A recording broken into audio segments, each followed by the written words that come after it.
Hey guys, what is up? It is your friend Everybody was here back again with another Isaac Breaking Run. This time we're starting with Cricket's body. I'm a little low energy right now, so I apologize for that. But that's okay. Starting with a good item. So hopefully everything will turn out alright. It was not explosive diarrhea. In fact, it was a health up, which is quite good. Let me be very careful about that. Gotta be quite deliberate when it comes to these fucking things. Alright. Cool, cool, cool. So we already have 2 spirit hearts and an extra tinted rock with 2 bombs, which is real good, actually. So I'm actually very happy with the way that this is starting. Very happy. Very happy! Yeah, let's just fight. So yeah, sorry that I'm probably gonna be just very low energy, not a lot of excitement here, but we can have fun regardless of excitement. Excitement and fun are not forced to be synonymous. Fuck it, I can't. English is tough. It's a really hard language. I would really, I don't. Alright. Good start. So I've been playing Hearthstone, like, probably more than I ever expected to play. Now, before I actually downloaded Hearthstone, I kind of wrote it off as a game because it was like a, you know, oversimplified Magic the Gathering in my mind, right? That was the way that I saw it. But after playing it a bit, they're pretty fucking different games. I don't know. There's really not enough similarities to, you know, call Hearthstone simplified Magic or Magic complicated Hearthstone or anything like that. They're very different games. They really are.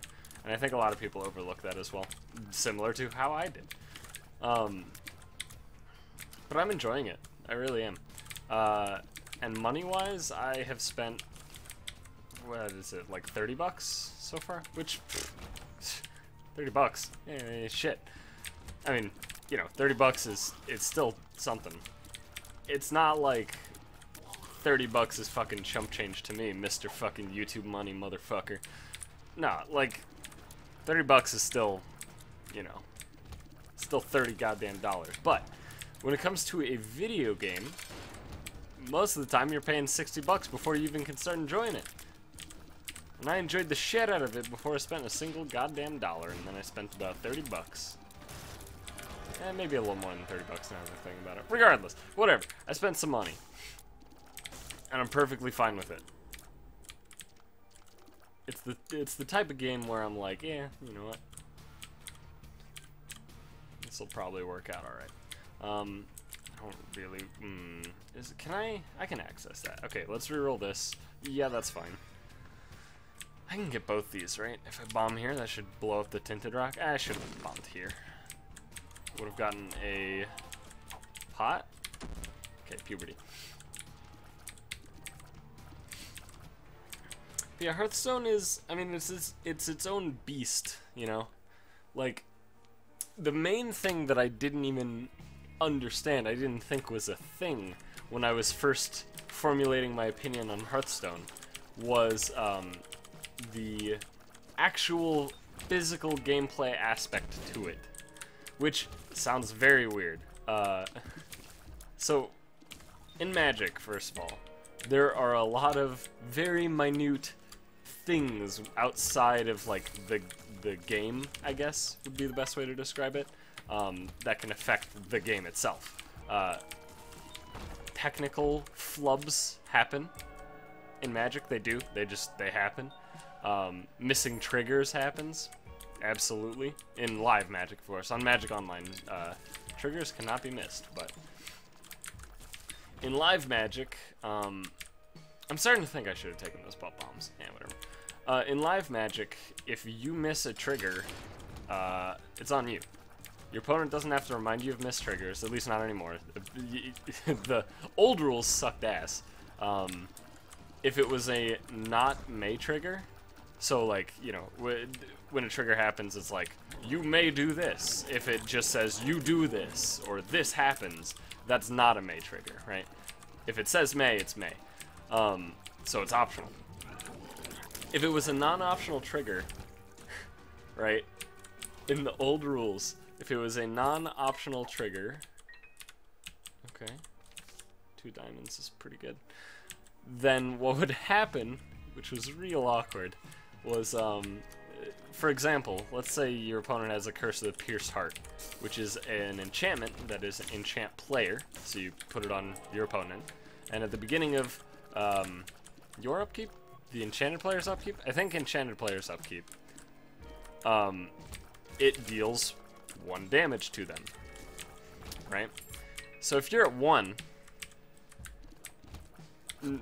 currently in the now current rule set,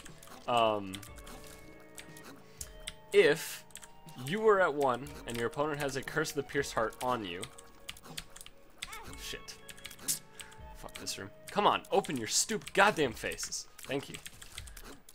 In the current rules, the way it works out is it's pretty cool. You get to begin taking your turn, and if your opponent does not say you take 1, you don't take 1, right? So that's how it works, because it's your opponent's trigger. It's not your trigger. In the old rules, you're at 1, you have a Curse of the Pierced Heart stuck on you, fucking your opponent misses the trigger, and you're like, it triggers, I'm dead. Because if you don't, you get penalized for it. Obviously, this is not really talking about FNMs, which are casual rule enforcement level. At competitive and above, though, you will get penalized for, well, you would have gotten penalized for not maintaining game state when it comes to non-optional triggers that your opponents possess. And then they changed it to be really, really ambiguous and be like, if it's beneficial to you to miss a trigger, then this, blah, blah, blah, like very wishy-washy sort of stuff, which was also gross. But now, if the owner of the trigger misses the trigger, no matter what, it's fucking gone. That's it. It didn't happen, regardless of it being mandatory. However, you, as the opponent, do have the option of reminding them of the trigger. Ugh, I hate this item. So you can remind them of the trigger, and then, you know, everything will be great. It'll happen and shit. So, for example, if it is a trigger your opponent possesses that helps you, right, and then your opponent forgets it, you can be like, yo, trigger, and then if it's, obviously, if it's not optional, then it happens, and then it benefits you.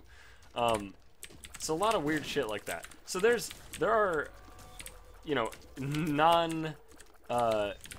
within the game aspects to Magic the Gathering, if that makes sense. Okay.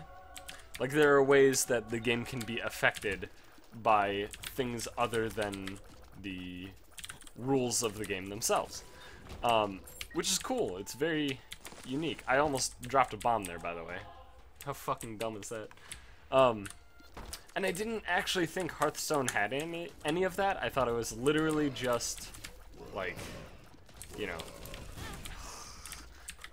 everything works out as you would expect in like a utopian society, right? Nah. So in Hearthstone, you actually have a limited amount of time to take a turn. I don't know the exact number, but it's fairly limited depending on the deck you're playing. I mean, it's the same for everybody, but there's at least one deck that gets very upset about it. You have a limited amount of time to make each turn. So, obviously, you know, that makes sense. In Magic Online, the way it works is that you have a total time, like it's a chess clock, right? And then if you run out of time, you just lose the match, straight up. But you have that time for your whole thing. So you can choose, you know, to budget time to specific turns very differently depending on the deck you're playing and what you need to do. For example, Bloom Titan, a very complex combo deck in Modern, they quite often will take 6 minutes or so on Magic Online to try and figure out their combo turn, right? That's a lot of time. 6 minutes is not a small amount of time. But they can do that because they budget their time wisely and everything works out. In Hearthstone, that's not a possible thing because of the limitation of the rope is what it is, which is unique for sure. I'm still kind of on the fence about whether that's better or not. However, there is one deck, which is the Grim Patron Warrior deck. So far that I've seen, there's one deck that really, really would abuse the fact if there wasn't the rope and if it was like a chess clock for the whole match or whatever. That deck would abuse the fucking shit out of it. Like, absolutely. And if you don't know why, it's because in Hearthstone, animations will take time off your turn, right? If you run out the rope, right, and the bomb goes off, it's basically what happens. It's like a fuse. Right, if all that happens, then your turn's over, right? And then, you know, you can queue up actions like minions attacking or whatever, and they'll, you know, even if the animations are still going, as long as you like have done all of the things, as long as you've done all the things, then it'll just keep going and finishing all the things that it needs to finish, right? But the reason that the Grim Patron Warrior deck really, really hates the way that the shit's currently working with the rope and all that is that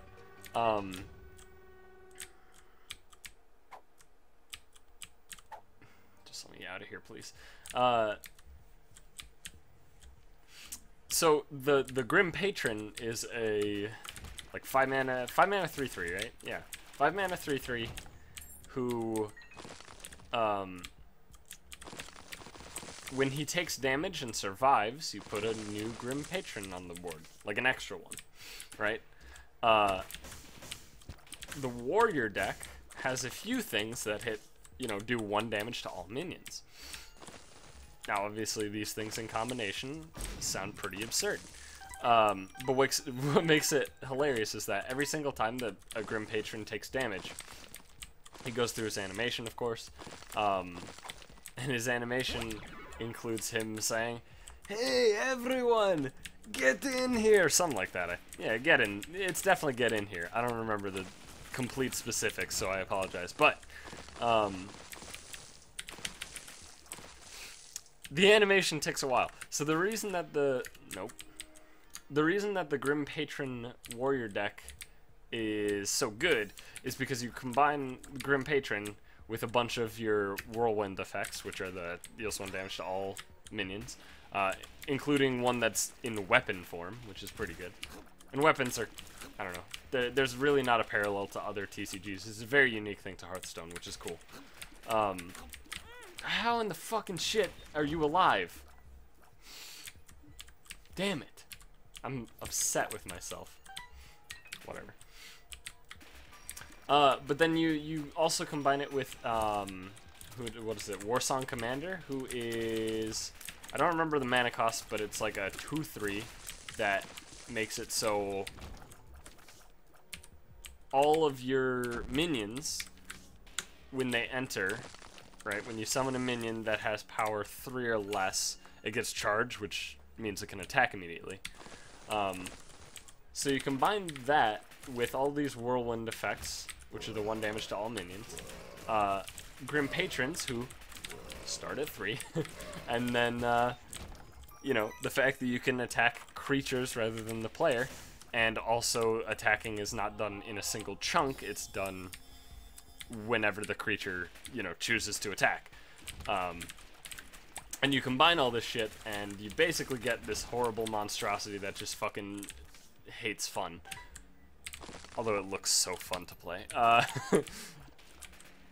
And so, the very important thing about playing the Grim Patron Warrior deck is actually being able to execute the combo turns without, you know, getting stopped early by the rope. Basically. Which seems incredibly difficult, I'll be completely honest with you on that one.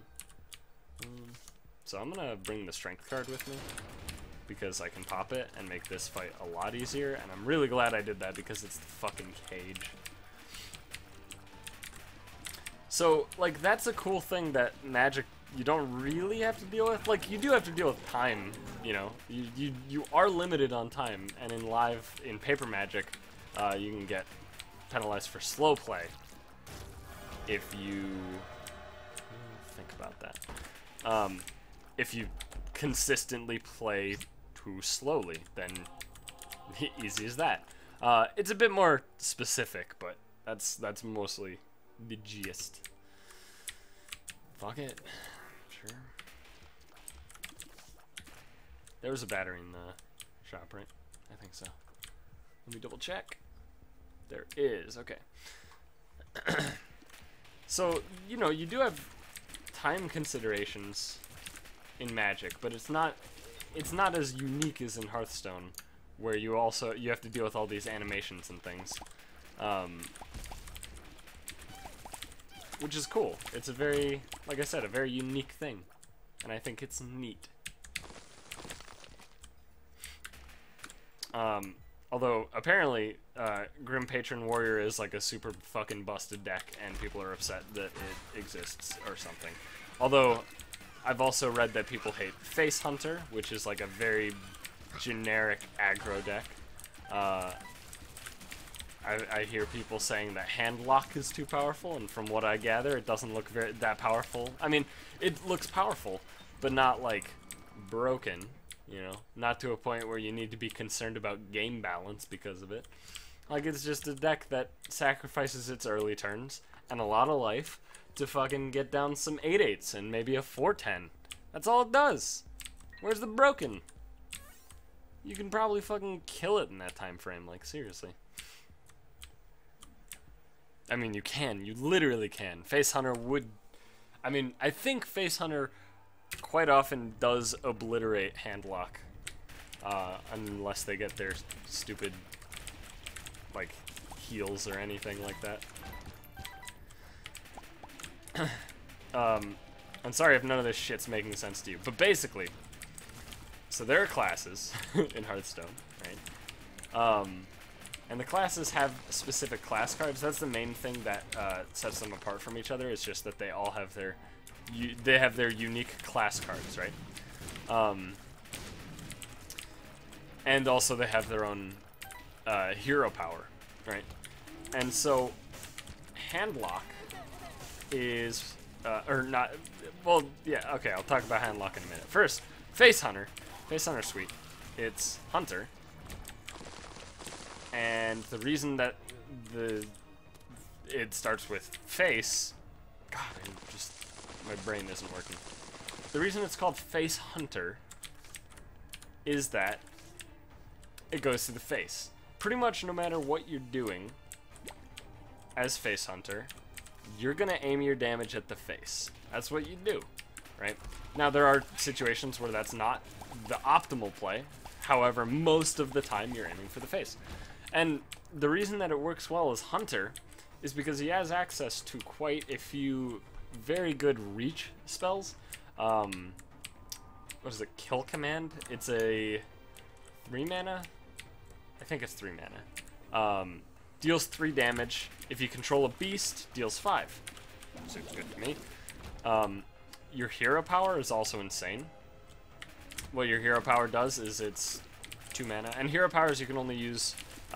all of them are 2 mana, and you can only use them once a turn.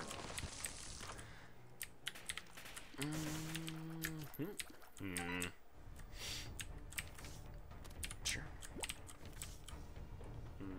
Okay. No thanks. And so Hunters deals 2 damage to the enemy hero. Simple enough. Just straight up 2 mana, 2 damage. Okay. You know, and that's the basis of Hunter, is pretty much those are like your reach. I almost went down to the womb, and I was gonna fucking stab myself in the eyeballs. Both of them. Just both eyes.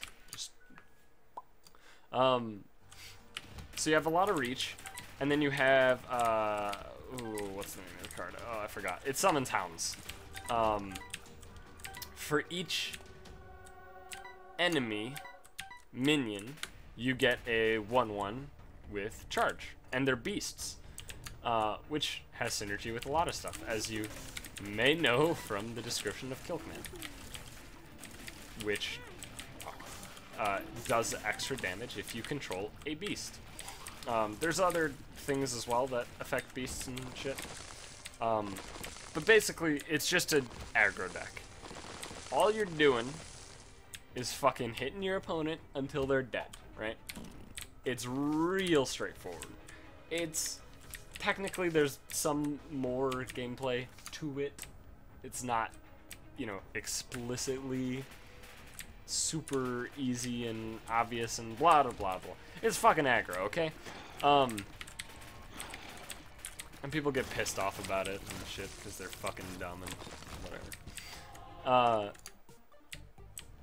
don't know, I'm assuming they're dumb. I don't know.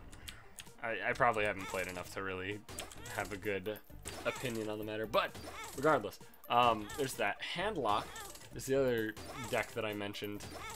Handlock's pretty cool. You have you have a few creatures, few minions that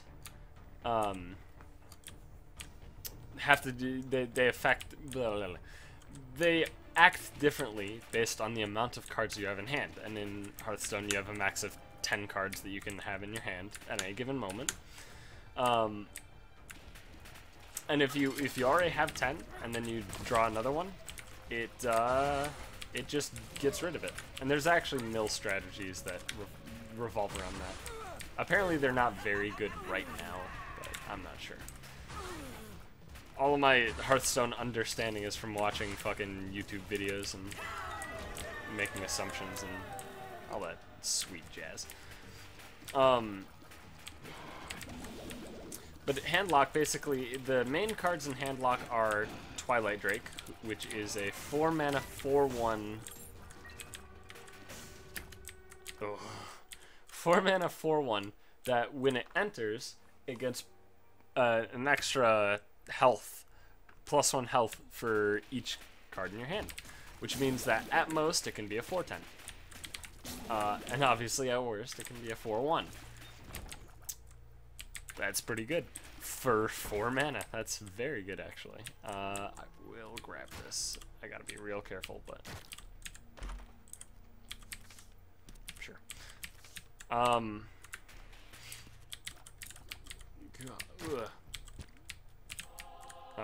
do I do this? I don't, right? Well, I guess I bomb.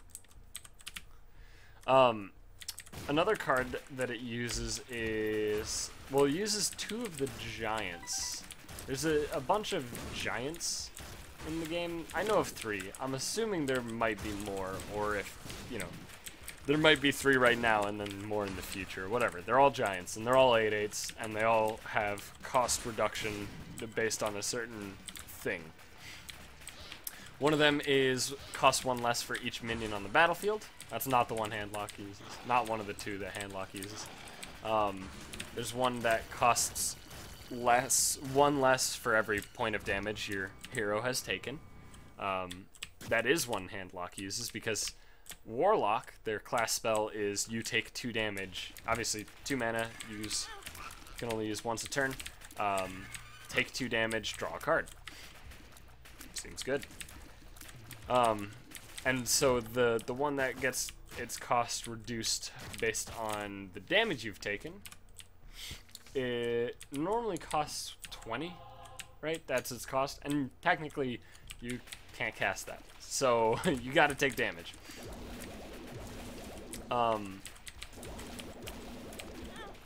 So when you're at 10 life, come on. When you're at 10 life, it's free. Which is not the most common thing that happens, but, you know, it could. It does. And then the other giant that they use in Handlock is also an 8/8, and it is pretty straightforward. It just costs 1 less for every card in your hand. Costs 12? Yeah, because it costs, if fully reduced, it costs 3 mana.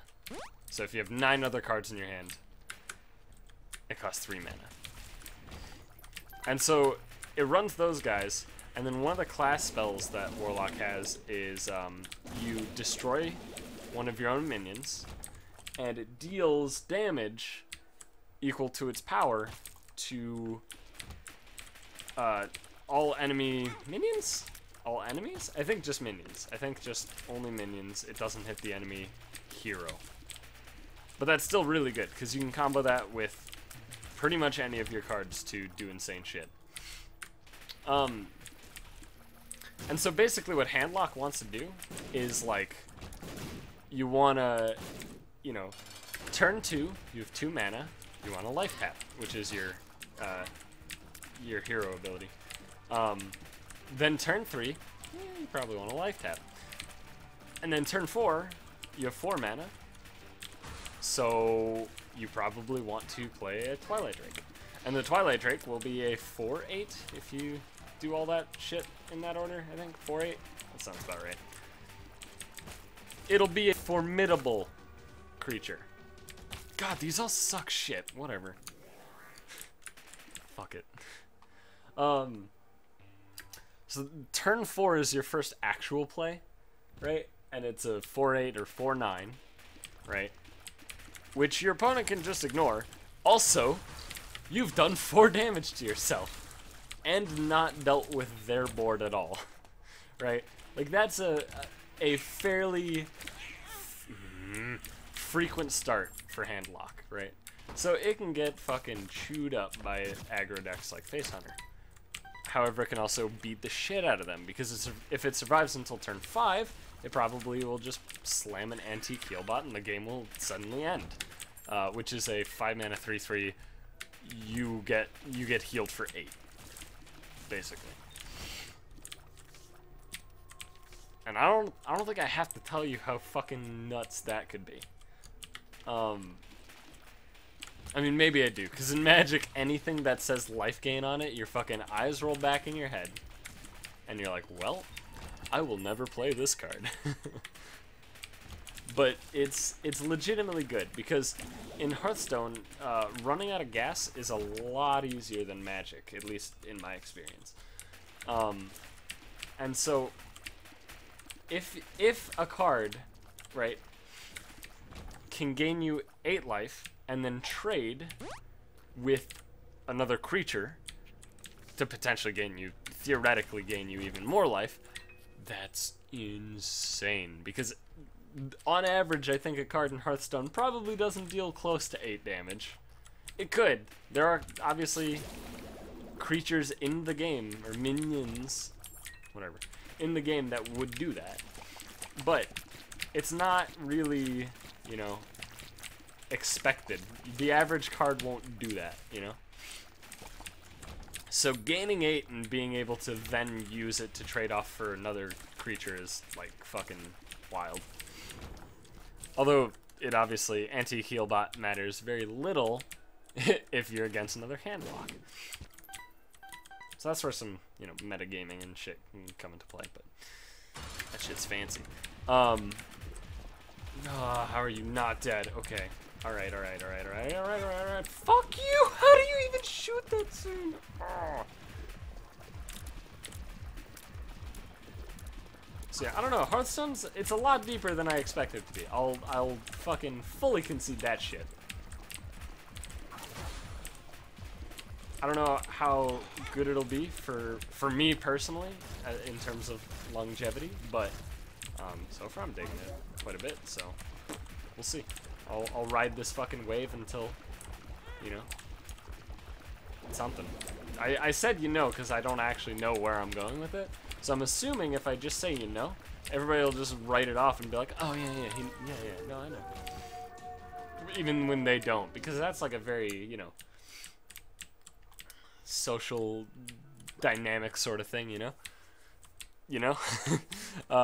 Where if, you know, somebody seems so confident that the other people in the conversation understand / know what they're talking about, the other people will just be like, well, I shouldn't ask, because clearly I should know.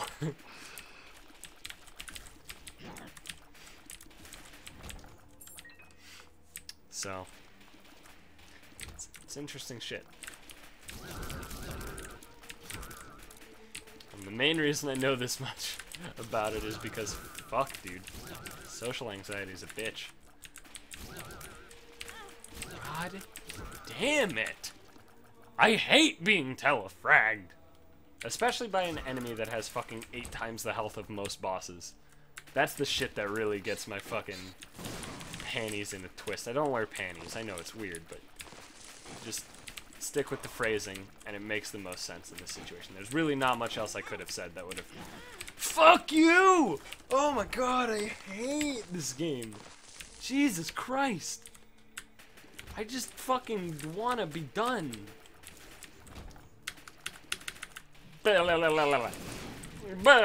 Okay, alright. Dodge it. Dodge, duck, dip, dive, and dodge. Alright. Dog? Did I say dog? I think I did. Somewhere in there. I'm not sure when, but dog was definitely spoken. Fuck you! Oh my god! Stop giving me fucking triangle spread fucking enemies. This is horse shit. I didn't sign up to play fucking Galaga or Toho or something. Fucking any other shmup. It doesn't matter. Fuck. Shit cocks. Titties. Not good titties, though. Like bad ones. Like fucking... I don't know. like cow titty. I don't know. Fucking... See, I was gonna say something funny and then I realized it wasn't funny halfway through, but I had already committed to, like, saying something. So. It happens. Alright, if I can get out of this floor without taking more damage and getting to full HP. You know what, fuck it. I'll just take getting out of this floor at all. That's what I'll take. Because I don't want to fucking, you know, beggars can't be choosers. God, I say you know a lot, don't I? At least I do when I'm fucking tired as shit. I'm gonna fucking die, dude. I'm so tired. I'm actually, like... It might be hard to tell, but I am fucking, like, just exhausted. I am deleted. I am just depleted, even. That would be a more accurate representation, and actually a word that would make sense within the context that I have set up before actually coming up with the, it's not an adjective, right? Yeah, I guess it is. Fuck it. We'll do it live. Alright, Isaac, let's bring it on, motherfucker. Oh, you're gonna take ages, aren't you? Yeah, okay. Well, strap in, boys. Strap the fuck in.